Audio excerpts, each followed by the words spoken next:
And I'm telling you, black men are responsible for her being masculine because we have not helped her raise them children. I am and not. when I say help them raise them children, I don't mean you as the stepdad. No, yeah, I mean you as an active member in the community. She got masculine because she had to become masculine in order to deal with the rape, the abuse, the domestic violence, the disappointments that men had in her life, and also raising those kids and having to take care of herself all at the same time. The black woman has been the be-all, end-all in our community for half of a century, and now we want to turn around and say because she didn't do it perfectly enough or remain feminine enough when she had to absorb our responsibilities plus her own, that's insensitive and disingenuous. Yeah, no, I think that she just answered my question. I mean, she kept on wanting to say why, and so I wanted her to really get out the reason why. I mean, we have a person on the panel who's obviously gone through this situation, so we can learn it from her what makes that type of person that she just stated was because she was sexually molested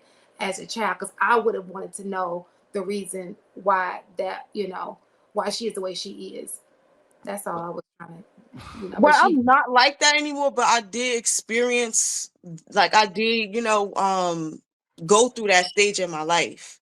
And once I started getting counseling and things like that, I started to realize that that was something that a lot of women that was in my shoes actually experienced in life. So it wasn't about, just going and researching online, because I was actually living that life. So I didn't really understand something was wrong. I just understood that something was taken away from me, right? From my perspective. So I went out and said, hey, something's being taken away from me from with a person that I don't want it with. So I'm going to give it to someone I do want it with, if that makes sense.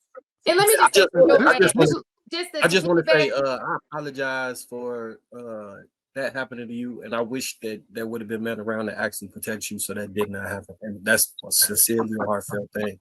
The other thing is, do you think that shapes the way that you view men trying to assert protection and feeling like they're just trying to control you? No, I don't believe that at all, because I was married for 13 years. I still love black men. I feel like in my heart, my father always protected me, even though that still happened to me.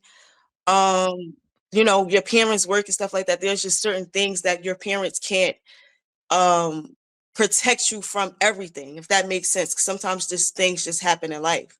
But no, that never really shaped my perspective of if a man can protect me or not. I just always seen, I guess because I grew up with Caribbean parents, so I've never seen my father control tell my mom what to do and what not to do. She just automatically knew because she respected him, she loved him. So when I see that, to me it just comes across as all right, maybe he's dating the wrong type of woman, he's going after the wrong type of woman if you have to try to shape and shift her. But that's my thing. I got two daughters, and I need to know where they going, who gonna be there. They gotta come give me a full report of what occurred while they was at the place. Every day I'm monitoring all they change in emotions and all of that, right? To somebody, it could look like I'm just a controlling father. But what I'm really trying to do is protect them from anything that could potentially happen. And hey, who gonna be up? Hell no, y'all can't go over there. Somebody else, a girl, he said you can't go there. I'm not gonna go because my husband told me don't go. I'm not thinking about insecurity or jealousy or trying to stop their fun. My number one goal is I need to protect my children from any and all predators, period. I don't give a fuck, man, woman, other children. I am trying to protect my family. And I'm sure that could come off as controlling to somebody. But the intent is 100% rooted in me just trying to protect them. I got a question. No, I understand that. Actually, I wonder, and I don't know if I'm the only person who got this, because so maybe I'm not comprehending very well tonight. It's 11:35, but it just seems like, and it's not just you, Ash. It just seems like whenever the subject of sex comes up, people get so defensive when you say you shouldn't be a certain way. For whatever reason, women, they get so defensive about you can tell me anything, but don't control my sex. Don't try to. I should be able to do what I want. Why is that though? Do you not know that you probably shouldn't give it to everybody? No. So I do understand that. My whole thing is when I say promiscuous or whatever. So I've been in 2 long-term relationships my whole entire life.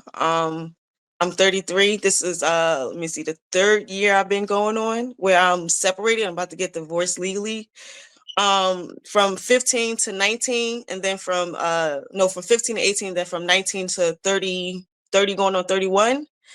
I was, and then I was married, my second relationship. So it wasn't the fact that I was sleeping around with a lot of people. Just when I was a teenager, I just didn't understand the importance of not I slept with a couple guys or whatever, but you just don't understand the importance of not sleeping with people. So it's not, and then I'm just like a person, I'm a free spirited person. I don't like to feel like somebody is telling me what I have to do. I just feel like for me, I'm a person, like, I like to learn by somebody just guiding me or just showing me. Like, that's me. I don't like to feel like it's being a forced thing. If it's forced, it's not right. Like, that's just personally just me. I don't know, I guess I'm just more accepting of people who walk different lives or whatever, from different backgrounds and stuff like that. So I don't necessarily like put my expectations on people. I just try to tell them like a better and healthier way to do things.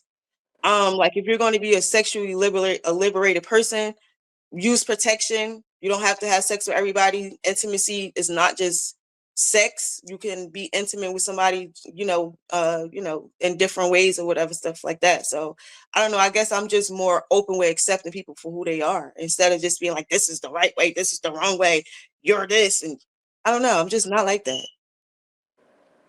You know, they're trying to push us to accept MAPS. Have you ever heard of that before? What's that? A minor attracted person. Minor? Hell no. That's crazy. Minor attracted person. They got a whole website and a push to get it included in the DSM-5 as a psychological. Like, there has to be a line we draw about certain things. Yeah, I agree. Yeah. So with morals and beliefs. Yeah, I agree that there is a thin line between that. So I just wanted to address a couple of points. I know I missed it. I heard everything, but I was in the background. So like let's I wanted to go back to like the cleavage thing for a minute, and the point the Bruiser was making. So it's just one of them things, right? And this goes back to the protection. I don't know about the other gentlemen in the panel, but I'm pretty sure they would agree. When we see cleavage, we're pretty much thinking about fucking. That's just what it is. Any man who disagrees, raise your hand and I'll call you gay. But that's just what it is. Us understanding that as men, we tell women, look, if you don't want that sexual attention, then you kind of want to tone it down. That's just what it is, right? And you can take it or leave it. I'm not telling any woman how they should dress, but you just have to accept the consequences that come with that. Let's just say me and Marcus decided to go hold up the convenience store. He grew up in a great house and mine was shit. His dumb ass get us caught. Now we both go to jail. They're not really going to consider the fact that he grew up in a good household. Oh, he should know better. And I didn't. I grew up in a shit house. We're going to split the time. We're going to have pretty much the same shit. It's not going to matter. So it's just one of the things where it's like, all right, we understand that certain events happen in your lifetime, but we still know it's wrong to do it. We both went in with masks because we knew we wasn't supposed to do that shit, but we end up getting caught and we have equal consequences.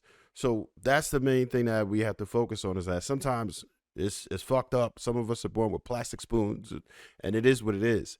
But once we are able to understand what's right and what's wrong, then we have to do our best to be righteous, because the world doesn't give a fuck, unfortunately, right?